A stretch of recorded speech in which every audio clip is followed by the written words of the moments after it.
This is Scott the Fix-It Guy. Our goal with our videos is to empower you to be able to do the repairs on your own and save a whole lot of money and also get that great feeling of having fixed it by yourself. Today we have an older Frigidaire washing machine that won't spin. So none of the spin cycles work if you try anywhere on the dial and then you pull back. You don't get any spin cycle, nor do you get any type of agitation cycle during the wash portion. So this could mean that the door switch has failed. It can also mean that the motor speed control has failed. So this video will go over how to test the motor speed control. By the way, if your machine doesn't drain all the way, it won't go to spin. So in this case, this one was draining really well. But if yours doesn't drain, you may just have a clogged drain. So I have the bottom panel removed, I have it unplugged, and I'm going to get to the speed control to change it. I'm going to reach back in here with a Phillips head screwdriver and remove two Phillips head screws that are holding the speed control, which is located in the back right corner. And pretty easy to get to. You just have to get your tool in there. You can also take off the back panel to get to it, but if your machine is installed in a cabinet, this may be a better way coming at it from the front. So I'm going to get out the two Phillips head screws, and then I can take the speed control and bring it out toward the front. I did have to clip a couple of zip ties that were holding the wire harness. If you don't clip the zip ties, you won't be able to pull it out toward the front, but they're easy to just clip with some diagonal pliers. So I'm pulling that out toward the front and going to wiggle it through underneath the tub. And here's what it looks like. This is the motor control or motor speed control or MCU. Here's a new one, new circuit board. It just lives inside of the plastic cover. So I'll pull off these two electrical connectors. One you just pinch in on the sides and pull it off. And the other one you just take it, grab it, and pull it, kind of wiggle it off. Wiggle that one off. So now I'm going to pry back the plastic cover and lift the circuit board up toward me. Comes out. Here comes the new circuit board. I'm going to put it in the same way. So I'll fit it into the little slots down there, and I'll push the top of it in until it clicks. We'll put a link in the description below for ordering this speed control. Put on the new connector, the two electrical connectors, and now I can actually just leave it here to do a test to make sure this is going to solve the problem. So we're going to let it fill, and then it should start to agitate maybe about a minute into the cycle. You should see the spin basket going back and forth. In this case, it's not responding to the new circuit board. So there's a couple other options, but the most likely one is the door switch has failed. I noticed that during the operation, there's a loud buzzing coming from the door switch. So it would be recommended to replace it. Some of these have a more modern Frigidaire door switch, which are only about $25 from Amazon, and they're really easy to pop in. And some of these use an older style door switch, which has a retrofit kit that you can get. We'll put a link in the description for that below. But it's pretty expensive, about $200. And it may be better at this point to get another washing machine because these gallery ones are pretty old.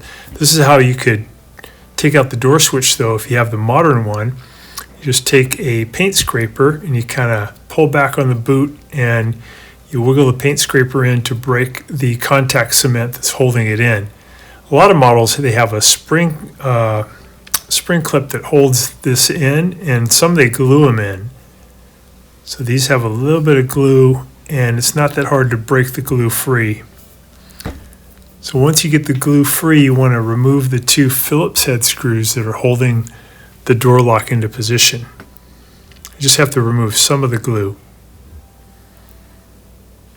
I'm going to put my hand behind it, make sure again it's unplugged, and zip out those 2 screws.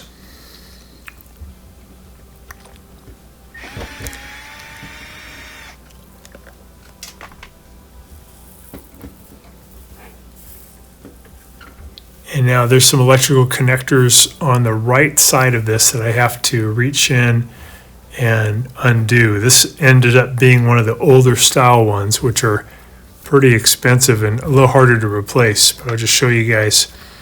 So the upper side of this on the right, I got 2 spade connectors I have to reach in and pull them off one by one. So I'm going to grab them and wiggle them, pull them out toward my right so they come loose. Then in the middle, there's a wax motor that has a modular connector that I have to pinch and pull off. And at the bottom of the door switch are 2 more spade connectors that I have to pull off one by one. They're usually on there pretty tight. Let's get the top ones off.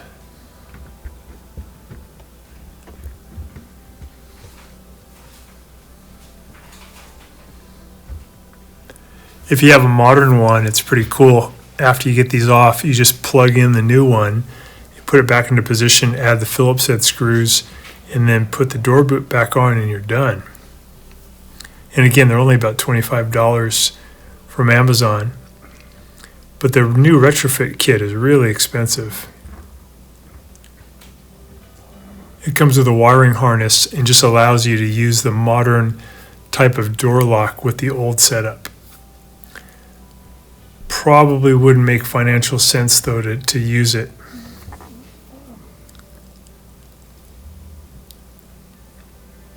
So I'm going to use the needle nose pliers to grab those spade connectors to help wiggle those off of the bottom. There's one.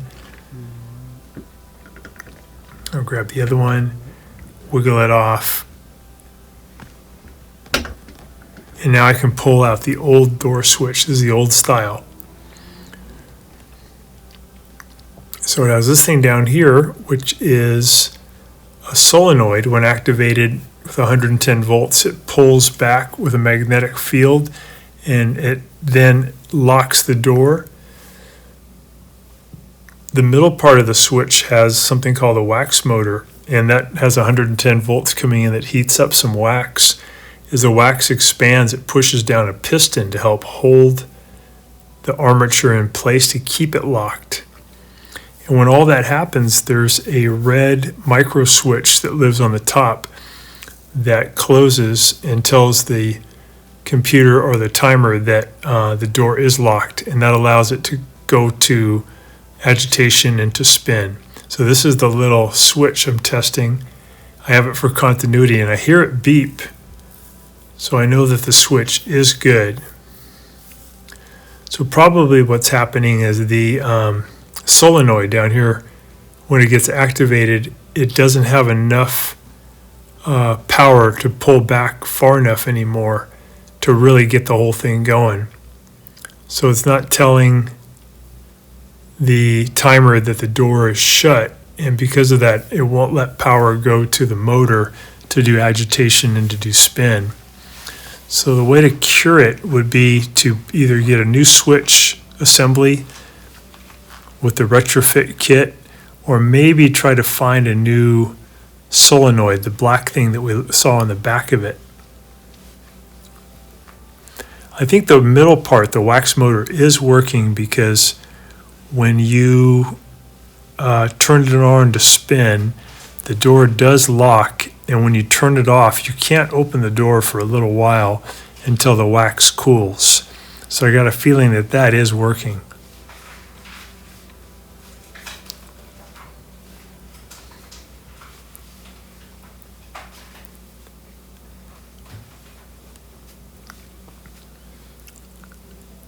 The other thing that could be happening is that the timer that lives in the upper right-hand section could be dirty on the spin contacts, and those spin contacts might just need to be cleaned, or it may need a new timer. In my experience, though, the two most likely suspects when you have a no spin, as long as there's no water still caught in there, would be a bad motor control unit that we looked at earlier in the video, or a bad door lock. And they're pretty easy to replace. So if you have a new door lock, the way you put it in is you hook up the wires in the back, and then you just add those 2 Phillips head screws.